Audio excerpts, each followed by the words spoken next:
Tout de suite sur BION TV.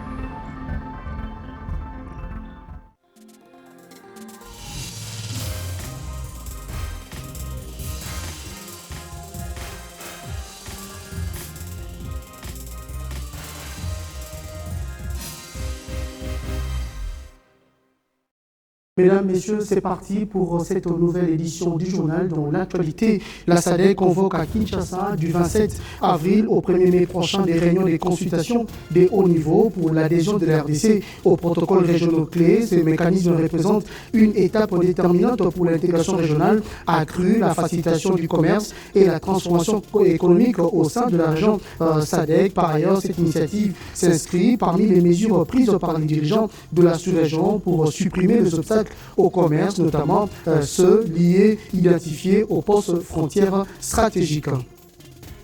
James Christopher Swan insiste sur l'urgence de renforcer les efforts conjoints pour restaurer durablement la paix sur l'ensemble de la province de l'Ituri, saluant la coopération avec les autorités militaires. Le patron de la MONUSCO s'est dit satisfait de l'engagement commun et a exprimé en même temps sa volonté de poursuivre les échanges avec les différentes couches sociales, notamment les femmes, les jeunes et les déplacés, pour la restauration de l'autorité de l'État dans cette partie de la République.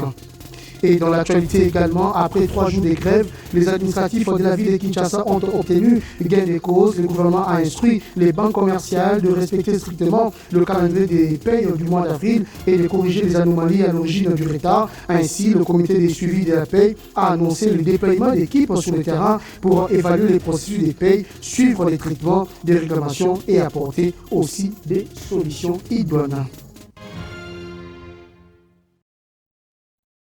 Mesdames et Messieurs, merci de votre attention réitérée à suivre cette édition du journal du 27 avril au 1er mai prochain. Kinshasa va abriter des réunions, des consultations, des hauts niveaux convoqués par la SADC conjointement avec le gouvernement allemand pour l'adhésion de la RDC aux différents protocoles régionaux clés. Il s'agit du protocole sur les commerces de 1996, celui sur les transports, la communication et la météorologie de la même année, ainsi que celui du commerce des services de 2012. Ce rendez-vous réunira des ministres et des membres du Parlement, des hauts fonctionnaires du gouvernement, des dirigeants du secteur privé et des associations professionnelles, des experts techniques de la SADC et des partenaires des coopérations.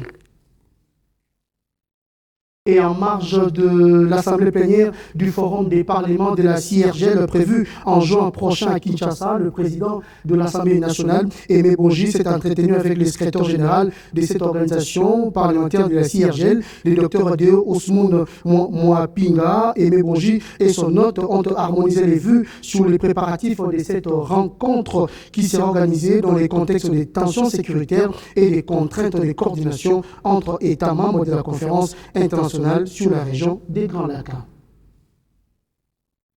Dans un pays marqué par des cycles récurrents, des rébellions armées, il faut des solutions choc pour y mettre un terme. C'est dans cette optique que le président du conseil d'administration des Kobil SA a initié un texte portant sur la nécessité d'encadrer l'accès aux fonctions publiques en RDC, une démarche qui, selon son initiateur, ne vise ni à exclure ni à stigmatiser. Elle s'inscrit dans une volonté claire, celle de responsabilité des restaurations de l'autorité de l'État et du renforcement de la confiance du peuple envers ces institutions. L'initiateur l'a déposé auprès du député national Amer Médé afin qu'il porte cette initiative.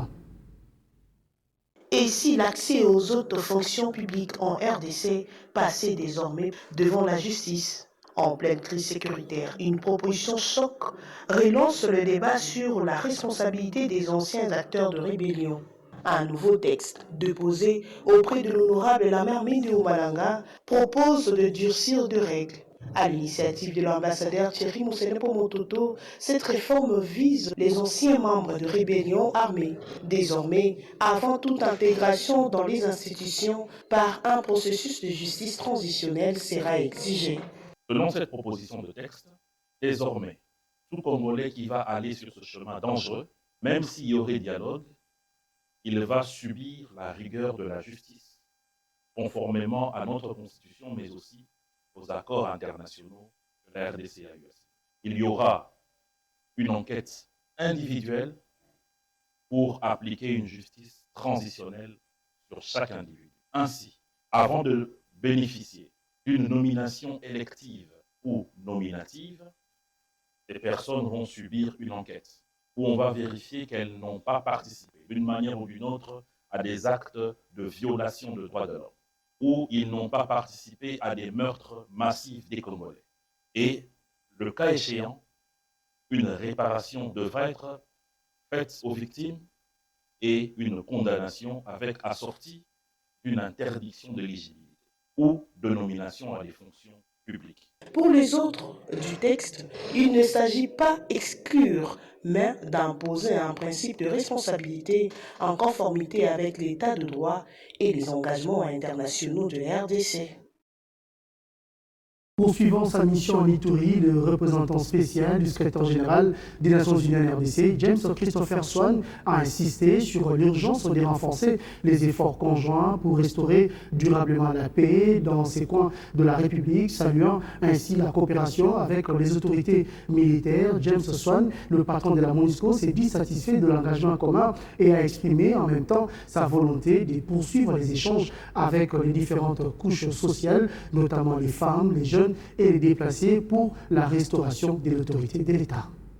Le représentant spécial, secrétaire général de Nations Unies en RDC et les gouvernants militaires étaient entourés des membres du système des Nations Unies et ceux du comité pour cette sécurité. En toit des fonds des échanges, la situation sécuritaire et humanitaire des populations ituriennes. James Christopher Swan a indiqué à la presse que l'Ituri demeure une priorité de la mission. Nos échanges ont porté sur la situation sécuritaire, la protection des civils et les efforts conjoints de la MONUSCO et des forces de défense et de sécurité congolaises nécessaires pour stabiliser durablement la province. L'Ituri demeure une province prioritaire pour la MONUSCO. Les populations civiles continuent d'y être affectées par la violence des groupes armés comme la Convention pour la Révolution populaire, CRP, et la coopérative pour le développement du Congo, CODECO, occasionnant des déplacements et des tensions intercommunautaires. Dans ce contexte, la MONUSCO assure la protection physique directe de centaines de milliers de déplacés en étroite collaboration avec les forces nationales congolaises. Le commandant des opérations et gouverneur militaire de l'Ituri a rassuré à la face du monde que l'administration militaire va poursuivre la protection des civils conjointement avec les forces onusiennes. Nos amis qui sont venus pour nous aider à protéger cette population. Donc nous allons continuer à travailler ensemble et vous allez voir donc, le résultat par le mandat des Nations Unies, de la MONUSCO. Nous allons respecter ce mandat-là et protéger la population. Cette visite du patron de la MONUSCO, la toute première depuis sa prise des fonctions le 7 avril courant, intervient pendant que les forces armées de la République démocratique du Congo, avec l'appui de la MONUSCO, dont l'approche militaire et non militaire, ont stabilisé plusieurs zones avec un retour progressif des habitants dans les territoires d'Njougou, Irumu et Mahagi. Ainsi, les opérations futures sont envisagées pour définitivement pacifier et restaurer l'autorité de l'État sur toute l'étendue de la province. À la une également de l'actualité, c'est une bonne nouvelle pour les agents et cadres de l'État. La paie du mois d'avril est déjà lancée. Affirmation du comité de suivi de la paie qu'il a communiqué au sortir de la réunion d'évaluation organisée mercredi à Kinshasa. Les membres de ces comités rassurent l'opinion nationale sur les retours imminents à la normale de la paie des fonctionnaires. Il annonce également que la première phase concerne les militaires, les policiers et une partie des enseignants avant de couvrir les administratifs et autres agents de l'État. Nous avons suivi l'ODG sur la paie des agents et fonctionnaires de l'État. Nous, le gouvernement nous a demandé de remercier les agents publics de l'État pour la compréhension qu'ils ont manifestée pour le paiement tardif de leur salaire, soit un mois après les échéances. Donc le gouvernement nous a demandé de remercier en son nom les agents et fonctionnaires parce qu'ils ont été compréhensifs. Ils n'ont pas cédé à la pression et le gouvernement nous a rassurés que fini les dépassements des délais à partir du mois d'avril. C'est-à-dire, comme l'a dit l'ODG, la paye du mois d'avril commence aujourd'hui, le 22. Nous disons au gouvernement merci pour les efforts consentis afin que nous puissions retrouver la régularité de la paye. Mais nous pensons que cette situation va perdurer dans les temps. Et cette réunion, c'est la bienvenue parce que ça nous permet d'avoir toutes les informations à communiquer aux agents. Allez, autre chose à présent, le chapiteau du Pullman Grand Hôtel de Kinshasa est aux couleurs de la semaine française de Kinshasa. Cette 9e édition, ouverte mercredi autour du thème RDC France, perspective partagée, vise à valoriser le potentiel économique de la RDC et nouer en même temps des partenariats entre les entreprises congolaises et françaises, comme à l'accoutumée la Chambre des commerces et d'industrie franco-congolaise, avec l'appui de l'Agence nationale pour la promotion des investissements, offre aux entreprises françaises et congolaises une occasion de se connecter, collaborer et innover. Une étape cruciale vient d'être franchie. Au-delà des images souvent associées à ces difficultés, la RDC regorge d'énormes potentiels économiques dans plusieurs secteurs. Ouverte ce mercredi à Kinshasa par le ministre de l'économie, la semaine française arrive à point nommé pour promouvoir, faciliter et développer les relations économiques entre entreprises françaises et congolaises. La cérémonie de lancement a réuni des autorités françaises et congolaises, ainsi que les entrepreneurs venus des secteurs des infrastructures, de l'énergie, du numérique, de l'environnement, de la logistique et du secteur minier. Prenant la parole, le président de la Chambre de commerce et de l'industrie franco-congolaise, ainsi que l'ambassadeur de France en RDC, sont revenus sur leur engagement pour l'amélioration du climat des affaires. L'objectif de cette édition est de proposer des rencontres au niveau du secteur privé, aussi avec le secteur étatique, pour permettre aux entreprises françaises de mieux connaître les opportunités d'affaires en République démocratique du Congo. En RDC, nos entreprises ont déjà réalisé 8 milliards de dollars d'investissement et emploient directement 5000 personnes. C'est important, mais c'est très en deçà de ce que la France fait dans d'autres pays du continent.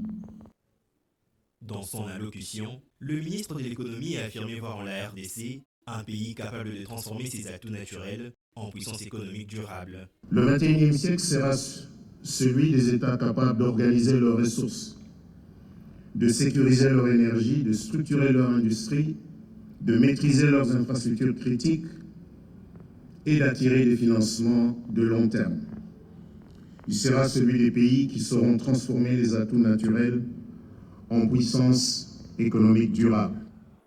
De son côté, TV5 Monde, sous la conduite de son directeur Afrique, Patrick Bofunda, a présenté de nouveaux projets. À côté des Promos, on a évidemment un autre projet avec la République démocratique du Congo. C'est Destination francophonique. Nous ferons évidemment Kinshasa, nous ferons Lubumbashi, nous ferons Kisangani et nous allons faire un road trip dans le Congo central. Moment marquant, la remise des documents du partenariat du projet d'extension de la ville de Kinshasa, communément appelé Kinshasa Kiamona, entre Dassault Systèmes, une entreprise internationale, et les comités stratégiques pour la supervision du projet d'extension de la ville de Kinshasa. S'en est suivi de la visite des stands.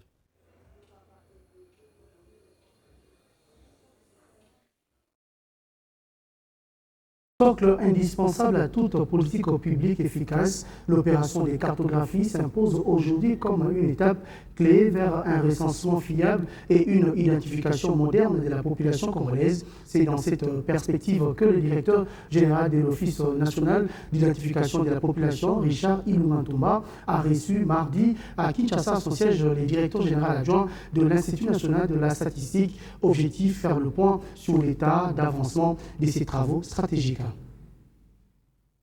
Progressivement, tout s'est mis en place pour le recensement général et l'identification de la population en République démocratique du Congo.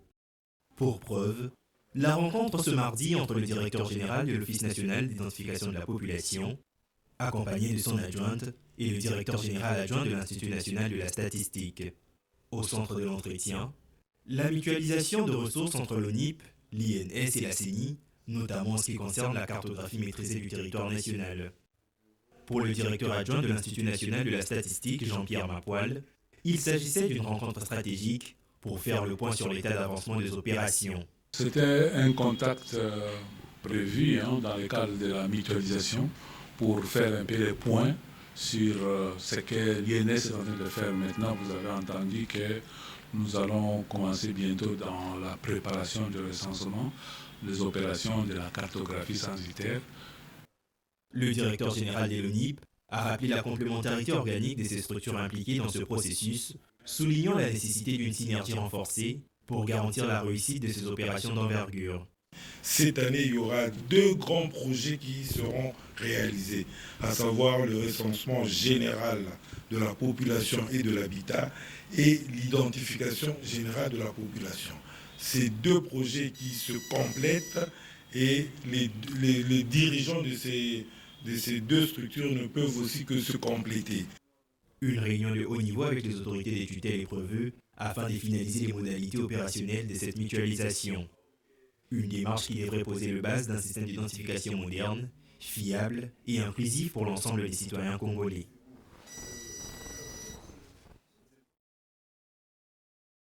Et en marge de la Coupe du Monde 2026, le gouvernement congolais, via le ministère des Sports et des Affaires étrangères, organise activement les déplacements de la délégation et des supporters pour le Mondial 2026 aux USA et Canada du 11 juin au 19 juillet prochain. Une prise en charge étatique comprenant la logistique, les visas et les billets et autres est prévue avec une collaboration renforcée avec les ambassades américaines et canadiennes à Kinshasa. Suivez ces propos du ministre Didier Boudibou au sortir des échanges avec les diplomates américains et canadiens.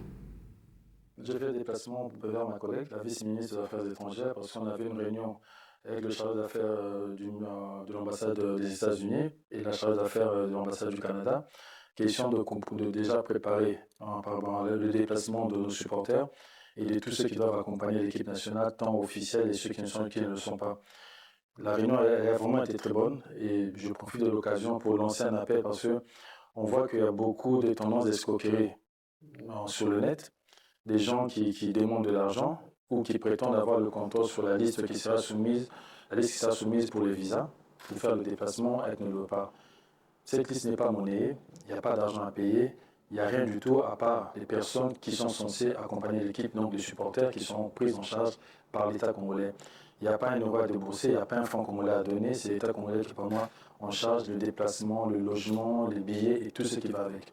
Donc je tiens à marteler sur ça. Du côté du gouvernement, là nous sommes vraiment déterminés à ce que les choses se passent bien, d'où on est en train de s'y prendre déjà à temps pour essayer de finaliser tout ce qui sera en démarche pour le visa. Et le gouvernement va devoir mettre les moyens pour le déplacement en termes d'avion, de logement et tout ce qui pourra accompagner le repas. Et comme je dis, je suis tellement optimiste que je sais que l'exploit sera au rendez-vous. On sera au-delà de ce qui s'est fait en 1974, mais on travaille dans ce sens-là.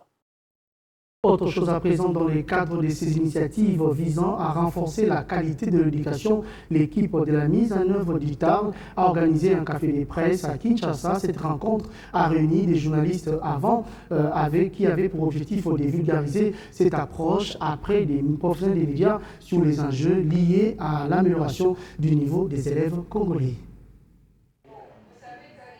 Ce café de presse a tout son sens.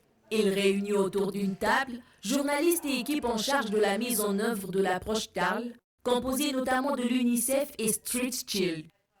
L'approche Teaching at the Right Level, axée sur 2 domaines, dont la langue et les mathématiques, était au centre de ces échanges. Cette méthode a pour objectif d'améliorer le niveau des élèves et leur permettre d'atteindre les compétences de base. L'approche TARL utilise les programmes nationaux, mais avec une approche didactique. Donc il s'agit d'un art d'enseigner notre programme pour justement inclure nos élèves qui ont encore, selon les évaluations externes, des difficultés, certains, à savoir lire, écrire et même reconnaître des lettres ou des nombres avec beaucoup de chiffres, même quand ils arrivent à des niveaux du primaire élevés. Des méthodes particulières sont appliquées pour identifier et regrouper chaque élève selon le niveau indépendamment de l'âge. La lecture et les mathématiques. On voudrait jauger les niveaux de compétences des enfants par rapport à ces niveaux-là. C'est des évaluations qui sont organisées avec l'appui des enseignants dans les différentes écoles. Et ça, nous avons plusieurs niveaux sur lesquels nous travaillons. Pour les enseignants, quel est le niveau, par exemple, en lecture des enfants et là, nous avons plusieurs niveaux. Vous l'avez dit, il y a les niveaux débutants, il y a les niveaux lettres, il y a les niveaux mots, il y a les niveaux paragraphes et les niveaux histoire. Et on organise également ces évaluations en ce qui concerne les mathématiques. Et dans les mathématiques, nous avons la numération et les opérations. Cette mise en œuvre présente certaines difficultés, dont le manque de ressources, la surcharge des classes et les difficultés d'adaptation. Depuis son lancement en octobre dernier, l'approche TARL est déjà une réalité dans 54 écoles de la province éducationnelle de Kinshasa-Plateau. L'objectif final est de tendre à un plus grand nombre d'établissements cette méthodologie afin de garantir une éducation de qualité à tous les enfants. C'est un outil stratégique pour suivre l'évolution des maladies et orienter les décisions sanitaires que vient de lancer mercredi à Kinshasa le gouvernement congolais. Le premier bulletin de santé publique se place donc entre diagnostic du système et perspective d'action, une manière pour les autorités congolaises de renforcer la gouvernance du secteur, mieux comprendre pour mieux agir, dit-on. Observer, analyser et anticiper. La RDC se dote d'un nouvel outil d'éveil avec le lancement du premier bulletin de santé publique. Présenté à Kinshasa, ces documents dressent un état de lieu du système sanitaire congolais et visent à améliorer la circulation de l'information entre professionnels de santé, décideurs et population. Ce bulletin, non seulement il va être notre guide pour être informé, il va aussi être notre guide pour décider. Et donc, d'abord, je souscris totalement à la proposition du professeur Leboise d'avoir un comité de lecture parce que, au-delà du caractère de diffusion d'informations, il y a aussi un caractère scientifique, donc il doit avoir une validation certaine de la part des experts du secteur de la santé. Au-delà de chiffres, ces bulletins se veulent un instrument d'aide à la décision, capable d'orienter les politiques publiques et de renforcer la prévention face aux maladies. C'est une première et c'est vraiment un outil de référence qui vient d'être lancé pour donner l'information à plusieurs publics cibles, les décideurs, les professionnels de la santé, ainsi que tous les experts du système de santé et aussi à la communauté. Portés par des experts du secteur, ces projets entendent également moderniser la collecte et l'analyse de données sanitaires pour mieux anticiper les crises. C'est un bulletin qui va commencer à partager les évidences, les connaissances qui vont aider les décideurs, les parties prenantes à prendre les décisions basées sur les évidences. Avec ces bulletins, ce sera un canal pour véhiculer, vulgariser les connaissances que toutes les parties prenantes, les professionnels de santé, les professeurs des universités, les ministres même, les directeurs des programmes de santé, la population, les ONG, pour partager les évidences afin d'orienter les décisions et améliorer la santé de la population et le système de santé de la RDC. Un outil d'éveil sanitaire qui marque une avancée dans la gouvernance de la santé en RDC avec l'ambition de mieux répondre aux défis actuels et futurs.